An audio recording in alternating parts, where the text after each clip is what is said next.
Imagine living in a world where fear was your constant companion. That's exactly how life was for the Israelites in the town of Zorah. For 40 long years, they had been crushed under the iron fist of the Philistines, a powerful and brutal enemy. Every day was a struggle for survival, filled with anxiety and dread. In this small, forgotten town lived a man named Manoah and his wife. They were a simple couple, hard-working and kind, but their lives were filled with a deep sadness. They longed for a child, but year after year, their hopes were dashed. One day, while tending to her chores, Manoah's wife was startled by a blinding light. An angel, radiant and terrifying, stood before her. Fear, cold and icy, gripped her heart. The angel, however, spoke with a surprising gentleness. "Do not be afraid," he said. "You will conceive and bear a son." The news was both a blessing and a burden. Joy and disbelief warred within her. How could this be? After so many years of longing, a child was finally within reach. But the angel's words were accompanied by a strange warning. "You must never drink wine or strong drink, and you must not eat anything unclean. This child is special, dedicated to God from the moment of his birth. He will be a Nazirite, a warrior who will deliver Israel from the Philistines." Manoah's wife, overwhelmed by a mixture of fear and excitement, rushed to tell her husband. Manoah, initially overjoyed, was also filled with a sense of awe and responsibility. He prayed fervently to God, asking for guidance and wisdom. "How are we to raise this child?" he pleaded. "What does this dedication to God truly mean?" The angel returned, answering Manoah's prayers. He reiterated the instructions given to Manoah's wife, emphasizing the importance of the Nazirite vow. Manoah, humbled and grateful, listened intently, vowing to raise his child according to God's will. And so, amidst the fear and oppression of Philistine rule, a glimmer of hope appeared. A child of destiny was on the horizon, a child who would bring freedom and salvation to his people. You wouldn't believe what just happened. Samson burst through the door, his eyes wide with excitement. His parents, startled by his sudden entrance, looked at him with a mixture of concern and amusement. Samson, usually so calm and collected, was practically vibrating with energy. "I saw the most incredible sight on my way to Timnah," he exclaimed. "A fearsome lion, bigger than any I've ever seen, blocking the path. It roared like thunder and charged at me with its jaws open wide. I thought I was a goner." His parents exchanged worried glances. "And what did you do, son?" his father asked cautiously. Samson grinned, a mischievous glint in his eye. "Well," he said, "let's just say the lion met its match. With God's strength, I tore it apart like a piece of cloth." His parents were speechless. They stared at their son, disbelief and awe battling for dominance. How could their son, a young man, have possibly defeated such a ferocious beast? Samson, sensing their disbelief, shrugged. "It happened so fast, I hardly remember it. One minute the lion was charging, the next, well, let's just say there wasn't much left of it." He paused, a mischievous glint returning to his eyes. "And guess what else? When I returned to the scene, I found something truly amazing." He reached into his pocket and pulled out a honeycomb, dripping with golden sweetness. "Honey, right there, inside the lion's carcass."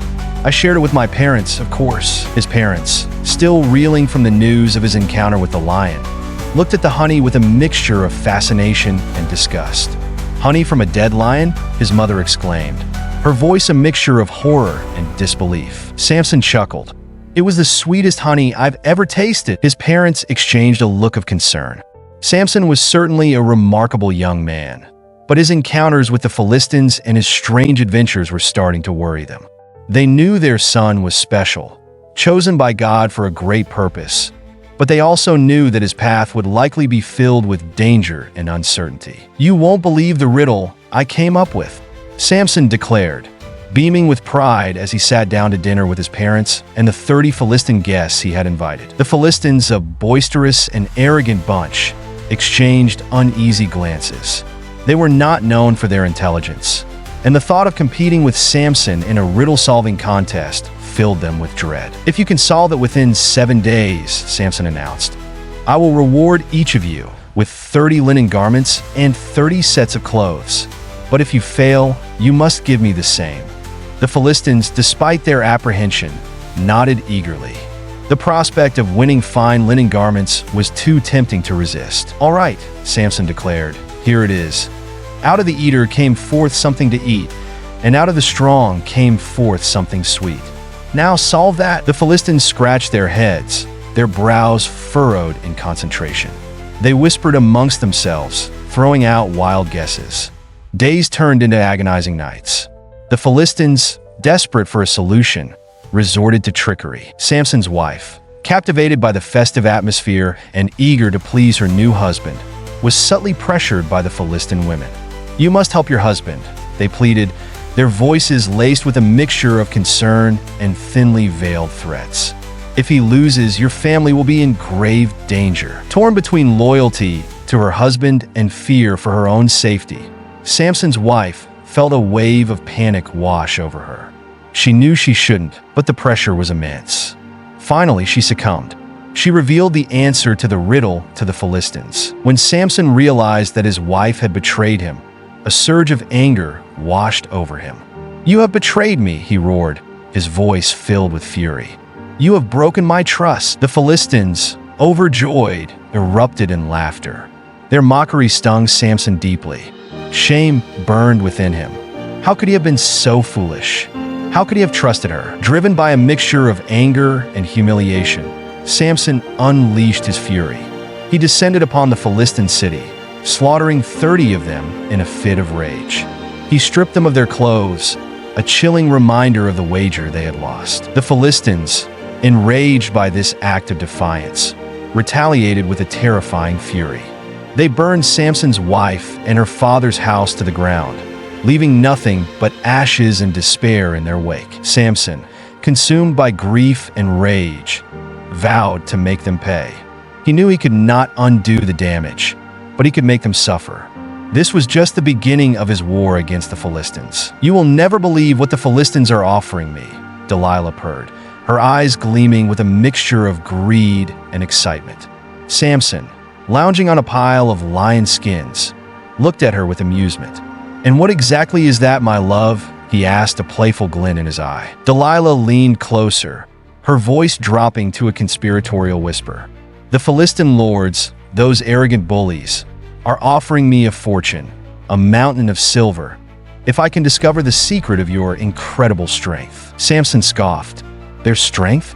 They're like frightened mice compared to me." Delilah chuckled, gently stroking his arm. "Of course, my love, but they are desperate to defeat you. They fear your power." She paused, her eyes twinkling. "Imagine, Samson, all that silver. We could buy anything our hearts desire. A palace, a vineyard, anything you could possibly want." The thought of unimaginable wealth was tempting. Samson, despite his pride, was not immune to the allure of riches. He began to waver. "But how could I ever betray you?" he asked, his voice laced with doubt. Delilah smiled sweetly. "Think of it as a game, my love. A little test of our love. Can you really trust me?" Samson, blinded by love and the promise of wealth, finally relented. "Very well," he conceded, "but you must swear to me that you will never harm me." Delilah swore an oath, her eyes gleaming with a mixture of greed and determination. "I swear," she whispered, her voice dripping with honey. And so began the slow, insidious process of betrayal. Day after day, Delilah pressed him, her questions becoming more insistent, her voice more seductive.